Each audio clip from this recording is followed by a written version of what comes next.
Hello students. 12 अप्रैल के current affairs में आपका स्वागत है। आज की क्लास में हम 12 अप्रैल 2024 के कुछ महत्वपूर्ण करंट अफेयर्स पर चर्चा करेंगे, जो किसी भी एग्जाम के पॉइंट ऑफ व्यू से काफी इंपॉर्टेंट करंट अफेयर्स हो सकते हैं। तो शुरुआत करते हैं आज के करंट अफेयर्स 12 अप्रैल 2024। तो आज की क्लास में हम शुरुआत करेंगे सबसे पहले कुछ महत्वपूर्ण करंट अफेयर्स के साथ, जो अंतर्राष्ट्रीय समाचार होंगे। तो पहली हमारी कैटेगरी होगी अंतर्राष्ट्रीय समाचार। ओके, अंतर्राष्ट्रीय समाचार की अगर मैं बात करूं, अंतर्राष्ट्रीय समाचार में हम डिस्कस करेंगे इंटरनेशनल लेवल पर बनने वाले कुछ महत्वपूर्ण करंट अफेयर्स।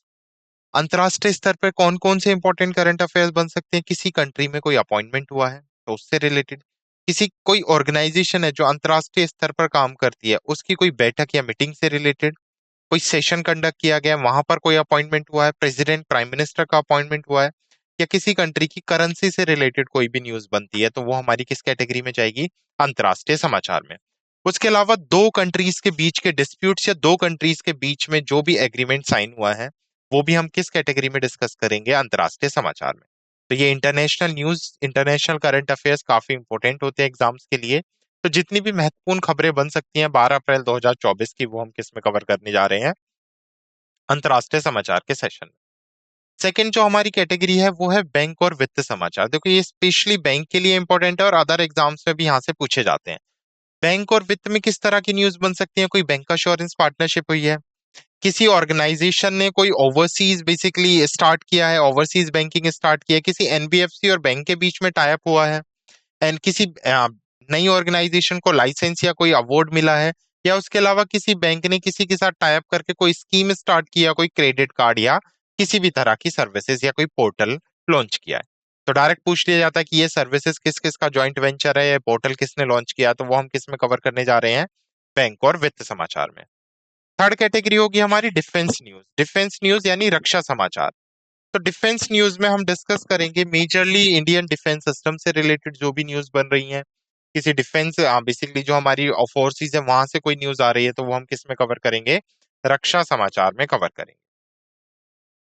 फोर्थ कैटेगरी होगी हमारी विज्ञान और प्रौद्योगिकी।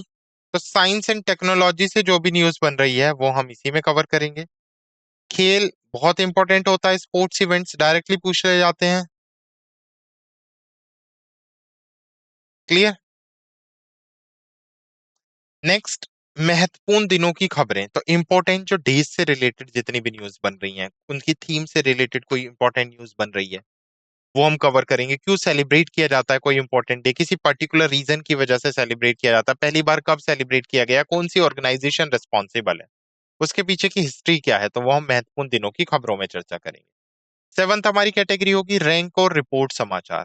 तो रैंक और रिपोर्ट्स में हम क्या डिस्कस करने जा रहे हैं? तो रैंक और रिपोर्ट्स में रीसेंट रैंक से रिलेटेड या रिपोर्ट से रिलेटेड, ऑब्चरी न्यूज में कोई फेमस पर्सनैलिटी है, उसकी डेथ हुई है और वो किस फील्ड से बिलोंग करता है या उसकी कोई अचीवमेंट है, तो वो कवर करेंगे। नाइन सेशन होगा हमारा नियुक्तियों और इस्तीफे से रिलेटेड समाचार, मतलब रीसेंट जो अपॉइंटमेंट हुए हैं, रेजिग्नेशन है, उनसे रिलेटेड जो बनती हैं। और लास्ट में हम डिस्कस करेंगे सारांश, यानी आज की क्लास की समरी क्या रही है, क्या इंपॉर्टेंट आज की क्लास से हमने डिस्कस किया, जिसमें हम क्विक रिवाइज करेंगे आज के सेशन को। क्लियर? तो ये हमने 9 कैटेगरीज में डिवाइड किया है और लास्ट में हम डिस्कस करेंगे specially basically summary of the lecture. Clear?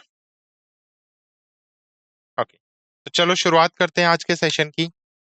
हमारे स्लाइड डेक में उपयोग की गई छवियां केवल शैक्षणिक उद्देश्य के लिए हैं। हम इन छवियों के मूल रचनाकारों और मालिकों के बौद्धिक संपदा अधिकारों का सम्मान करते हैं।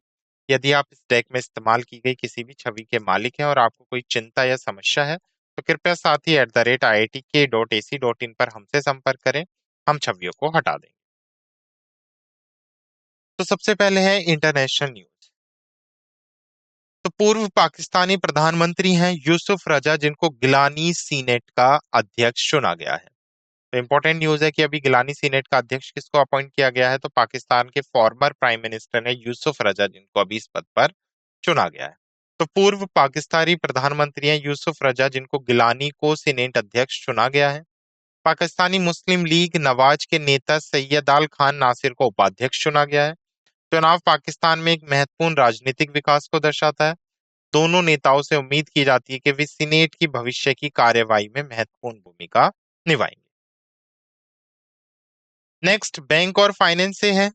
अब देखो, फोन पे ने नेपाल में यूपीआई को बढ़ावा देने के लिए ई सेवा हैन पोकरा के साथ समझौता किया है।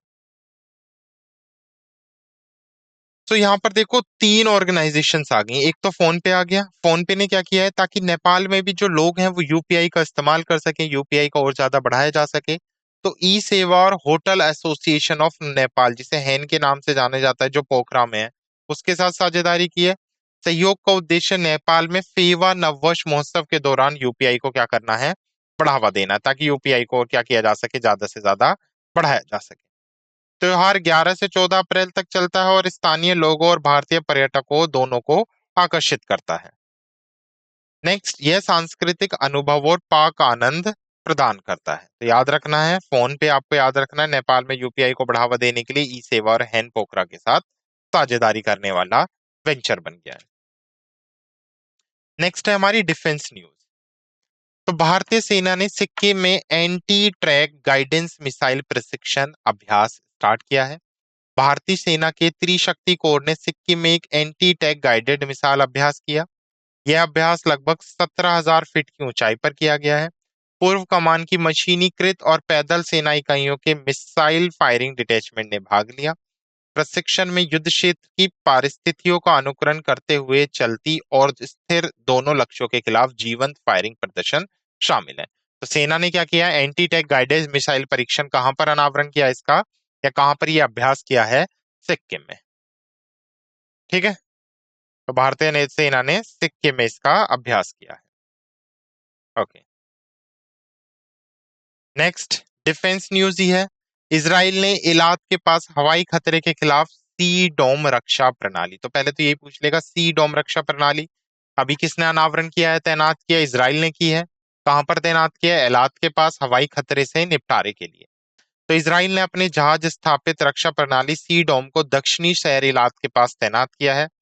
संदिग्ध हवाई लक्षण के बारे में अलर्ट के जवाब में तैनात की गई है। यमन के हूती विरोधियों द्वारा पहले इस क्षेत्र को मिसाइल हमलों का निशाना बनाया गया था। सी डोम ने लक्ष्य को सफलतापूर्वक रोका, जो इससे पहले परिचालन उपयोग को चिन्हित करता है। क्लियर। तो इजराइल ने एलाद के पास हवाई खतरे के खिलाफ सी डोम रक्षा प्रणाली तैनात की। Done. Next science and technology से है। तो अमेरिका जापान ने जापानी अंतरिक्ष यात्री को चंद्रमा पर भेजने की योजना बनाई है। तो अमेरिका और जापान दोनों मिलकर क्या कर रहे हैं, जापानी अंतरिक्ष यात्री को चंद्रमा पर भेजने की योजना बना रहे हैं। तो ये दोनों देश के राष्ट्रपति ब्रिटेन अमेरिका के राष्ट्रपति जो बाइडन और जापानी प्रधानमंत्री फूमियो किशिदा ने एक संयुक्त घोषणा की। जापानी अंतरिक्ष यात्री भविष्य में नासा के चंद्र मिशनों में आर्टेमिस कार्यक्रम के तहत शामिल होंगे। इस कदम का उद्देश्य क्या है, जो संयुक्त राष्ट्र है, अमेरिका है और जो जापान है, उसके बीच आर्थिक और रक्षा संबंधों को और क्या किया जा सके, मजबूत किया जा सके। अंतरिक्ष अन्वेषण में यह सहयोग एक रणनीतिक प्रयास के रूप में भी देखा जाता है। क्लियर। नाउ नेक्स्ट बात करते हैं साइंस एंड टेक्नोलॉजी से ही है।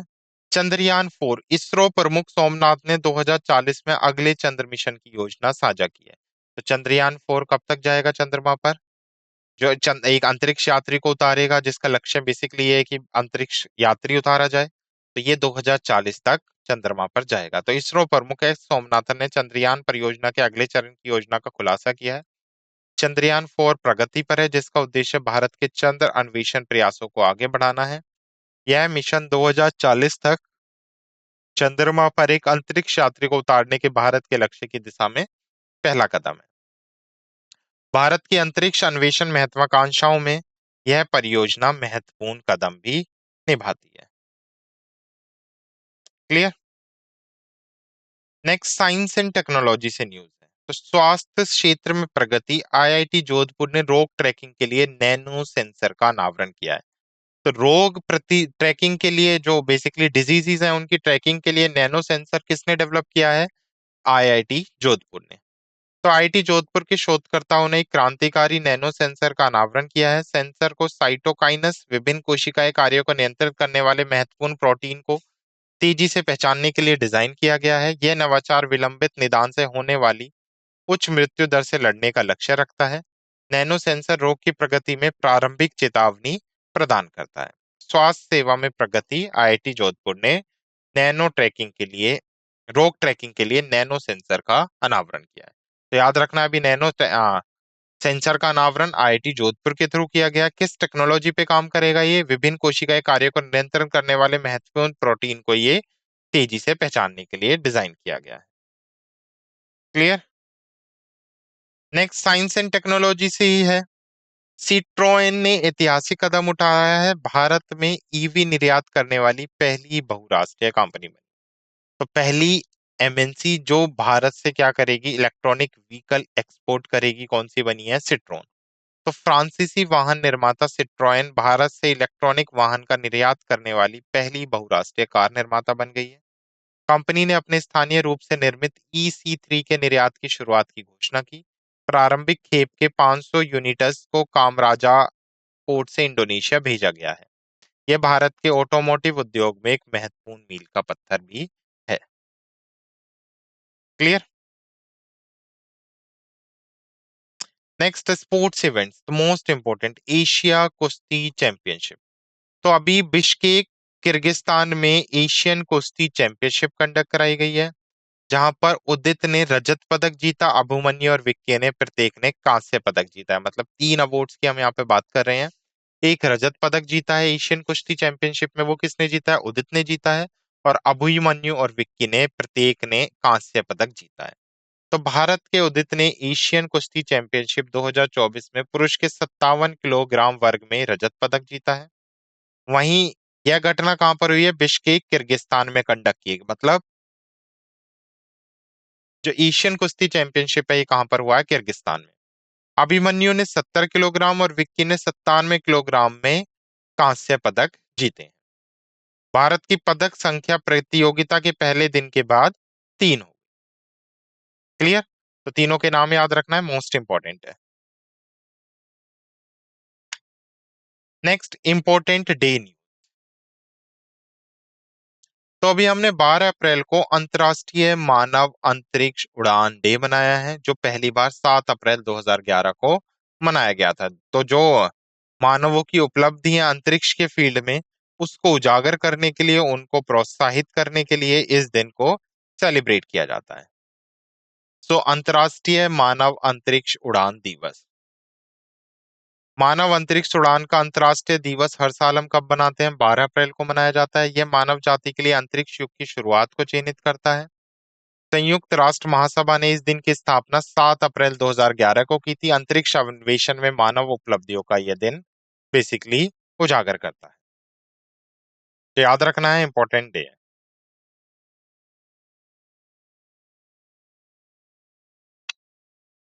नेक्स्ट, विश्व पार्किंसन दिवस 2024। तो 11 अप्रैल को हमने वर्ल्ड पार्किंसन या विश्व पार्किंसन दिवस मनाया है। ये जो विश्व पार्किंसन दिवस है, ये एक तंत्रिका अपक्षय विकार के बारे में लोगों को जागरूकता फैलाता है। यह पार्किंसन के साथ जी रहे व्यक्तियों द्वारा सामना की जाने वाली चुनौतियों को उजागर करता है। दिन देखभाल करने वाले और परिवारों के प्रयासों को भी मान्यता देता है।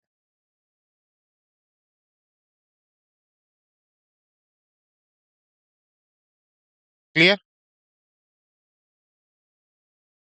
नेक्स्ट है रैंक एंड रिपोर्ट्स। तो ये भी इंपॉर्टेंट है। JNU यानी जवाहरलाल नेहरू विश्वविद्यालय जो दिल्ली में स्थित है, उसने अभी QS world university ranking by subject 2024 में भारत में क्या किया है? शीर्ष स्थान हासिल किया है। तो जवाहरलाल नेहरू विश्वविद्यालय ने QS world university ranking by subject 2024 में शीर्ष स्थान हासिल प्राप्त किया है। यह उपलब्धि JNU की भारत के प्रमुख शैक्षणिक संस्थानों के रूप में स्थिति को पुनः स्थापित करती है।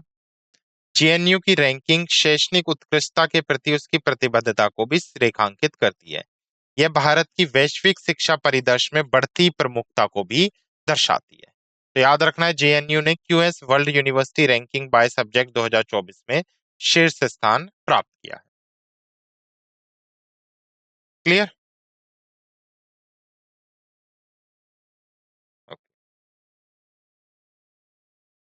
नेक्स्ट है ऑप्चरी से है, पूर्व एनएफएल स्टार ओजे सिम्पन का 76 वर्ष की आयु में कैंसर से क्या हो गया है, निधन हो गया। सिम्पन को अपनी पूर्व पत्नी और उसकी दोस्त की हत्या के आरोप में एक अत्यधिक प्रचारित मुकदमे में बरी किया गया था।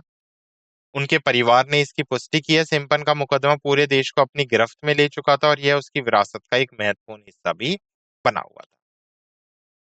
नेक्स्ट, पूर्व न्यूजीलैंड लेग स्पिनर जैक एल्बास्टर का 93 वर्ष की आयु में क्या हो गया, अभी निधन हो गया। तो ये भी ऑप्चरी से न्यूज है। डायरेक्ट यहाँ पे देखो क्या पूछा जाता है, ऑप्चरी से आपको एक पर्सनैलिटी जिसकी अभी लेटेस्ट डेथ हुई है पूछ लेगा, ये क्या है, स्पोर्ट्स से रिलेटेड है, पॉलिटिशियंस हैं या समाज सेवक हैं। तो इस तरह से क्वेश्चंस पूछे जाते हैं। तो पूर्व न्यूजीलैंड लेग स्पिनर थे जैक एल्बास्टर, जिनका अभी 93 वर्ष की आयु में निधन हो गया। न्यूजीलैंड क्रिकेट ने सोशल मीडिया पर उनके निधन की घोषणा की। अल्बास्टर ने 1955 से 72 तक न्यूजीलैंड के लिए 21 टेस्ट खेले, जिसमें उन्होंने कितने विकेट लिए थे, 49 विकेट लिए थे। एनजेडसी ने उन्हें साउथलैंड और ओटागो क्रिकेट का चैंपियन भी बताया था। Clear? Okay. Next, appointment and resignation से न्यूज है, इंपॉर्टेंट न्यूज है। यूके की भारत में पहली महिला उच्चायुक्त लिंडी कैमरन। तो लिंडी कैमरन को भारत में पहली महिला उच्चायुक्त के रूप में नियुक्त किया गया है। वह ऑक्सफोर्ड विश्वविद्यालय की पूर्व छात्रा हैं और यूके के राष्ट्रीय साइबर सुरक्षा केंद्र की पूर्व सीईओ भी हैं। उनकी नियुक्ति यूके भारत संबंधों में एक मील का पत्थर है। यह भारत द्वारा लंदन में अपना पहला उच्चायुक्त नियुक्त करने के 70 साल बाद आया है। तो यूके के भारत में पहली महिला उच्चायुक्त Lindy Cameron. Clear? Next, appointment and resignation से बात करो तो सुशील शर्मा एसजेवीएन लिमिटेड के नए सीएमडी नियुक्त किए गए हैं। तो सुशील शर्मा को एसजे वीएन लिमिटेड के अध्यक्ष और प्रबंध निर्देशक के पद के लिए अनुशासित किया गया है। सिफारिश सार्वजनिक उद्यम चयन बोर्ड पैनल द्वारा की गई। शर्मा वर्तमान में संगठन में निर्देशक के रूप में, तो अभी तो वो डायरेक्टर है और अब उन्हें क्या बना दिया गया है, सीएमडी के रूप में अपॉइंट किया गया है। वह पीईएसबी चयन पैनल द्वारा साक्षात्कार किए गए 9 उम्मीदवारों में से सबसे आगे निकलकर चुने गए हैं। तो नाम याद रखना है, फेमस पर्सनैलिटी है जिनको अभी अपॉइंटमेंट हुआ है। नेक्स्ट, अपॉइंटमेंट एंड रेजिग्नेशन से ये पूर्व राजस्व सचिव थे तरुण बजाज, जिन्हें यूएस इंडिया टैक्स फोरम का वो आप क्या करेंगे, नेतृत्व करेंगे। तो तरुण बजाज को यूएस इंडिया टैक्स फोरम का प्रमुख रिसेंटली नियुक्त किया गया है। बजाज पूर्व राजस्व सचिव और पूर्व आर्थिक मामलों के सचिव रह चुके हैं। उन्होंने जनवरी में निदेशक मंडल के सलाहकार के रूप में US India strategic and partnership forum में वो क्या हुए थे, शामिल हुए थे। बजाज 61 अब यूएस इंडिया टैक्स फोरम का नेतृत्व करेंगे। वो 61 वर्ष के हैं जो अब सुपरहेड करेंगे US India tax forum. Clear? तो ये थे कुछ 12 अप्रैल 2024 के महत्वपूर्ण करंट अफेयर्स जिसमें हमने चर्चा की, जहां पर हमने शुरुआत की थी अंतर्राष्ट्रीय समाचार के साथ, जिसमें हमने देखा कि पाकिस्तान के पूर्व प्रधानमंत्री यूसुफ रजा गिलानी सीनेट अध्यक्ष चुने गए हैं। सेकंड, हमने बैंकिंग और वित्त समाचार देखा था, जिसमें हमने देखा था फोन पे की 2 ऑर्गेनाइजेशन के साथ पार्टनरशिप, ताकि यूपीआई को कहां पर चालू किया जा सके, नेपाल में। तो किस किस के साथ फोन पे ने टाई अप किया है, ई सेवा और एचएएन पोखरण के साथ। डिफेंस से भी हमने न्यूज देखी कि सिक्किम में एंटी टैंक गाइडेड मिसाइल प्रशिक्षण अभ्यास सफलतापूर्वक रहा। और इलात हमने देखा था कि ये क्या है, सी डोम रक्षा प्रणाली है, सॉरी एक सी डोम रक्षा प्रणाली है जिसको इलात में इसराइल के थ्रू तैनात किया गया ताकि हवाई खतरों के खिलाफ लड़ा जा सके। नेक्स्ट, हमने साइंस और टेक्नोलॉजी से कुछ इंपॉर्टेंट न्यूज देखी थी। साइंस और टेक्नोलॉजी में हमने देखा था कि अमेरिका जापान ने जापानी अंतरिक्ष यात्री को चंद्रमा पर भेजने की घोषणा की है। चंद्रयान 4 से हमने देखा था कि इसरो प्रमुख सोमनाथ ने 2040 में अगले चंद्र मिशन की योजना साझा की है। नेक्स्ट, हमने स्वास्थ्य सेवा में प्रगति, आईआईटी जोधपुर ने रोग ट्रैकिंग के लिए नैनो सेंसर का अनावरण किया है। नेक्स्ट, सिट्रोएन का ऐतिहासिक कदम, भारत में ईवी निर्यात करने वाली पहली बहुराष्ट्रीय यानी पहली एमएनसी कौन सी बनी है, सिट्रोएन। स्पोर्ट्स से हमने देखा था कि अभी कुश्ती चैंपियनशिप हुई है जहां पर भारत ने पहले दिन 3 पदक जीते हैं। उदित ने बेसिकली कुश्ती चैंपियनशिप में रजत पदक जीता है। अभिमन्यु और विक्की ने प्रत्येक कांस्य पदक जीते। क्लियर? इंपॉर्टेंट डेज में हमने मानव अंतरिक्ष उड़ान का अंतर्राष्ट्रीय दिवस देखा, जो बेसिकली मानवों को सम्मानित करने के लिए जो अंतरिक्ष के फील्ड में अपना योगदान दे रहे हैं। नेक्स्ट हमने महत्वपूर्ण दिन में देखा विश्व पार्किंसन दिवस, जो जो पार्किंसन बीमारी है उसको उसके उन्मूलन के लिए लोगों में अवेयरनेस क्रिएट करने के लिए हम इस दिन को सेलिब्रेट करते हैं। नेक्स्ट हमने रैंक और रिपोर्ट से समाचार देखा। रैंक और रिपोर्ट से हमने क्या देखा कि क्यूएस वर्ल्ड यूनिवर्सिटी रैंकिंग साझा की गई है, जिसमें जेएनयू क्या रहा है, टॉप पर रहा है भारत के अंदर। शोक समाचार में दो पर्सनैलिटी देखी थी। एक तो हमने देखा था पूर्व एनएफएल स्टार थे ओ जे सिम्पन, जिनका 76 वर्ष की आयु में किससे निधन हो गया है, कैंसर से निधन हो गया। और पूर्व न्यूजीलैंड लेग स्पिनर थे जैक अलाबास्टर, जिनका 93 वर्ष की आयु में निधन हो गया। उसके बाद हमने नियुक्ति और इस्तीफे से तीन समाचार देखे, जिसमें हमने देखा कि लिंडी कैमरून भारत में यूके की पहली महिला उच्चायुक्त अपॉइंट की गई हैं, और सुशील शर्मा को एसजेवीएन लिमिटेड का सीएमडी नियुक्त किया गया है। और पूर्व राजस्व सचिव Tarun Bajaj US India tax forum के प्रमुख अपॉइंट किए गए हैं। क्लियर?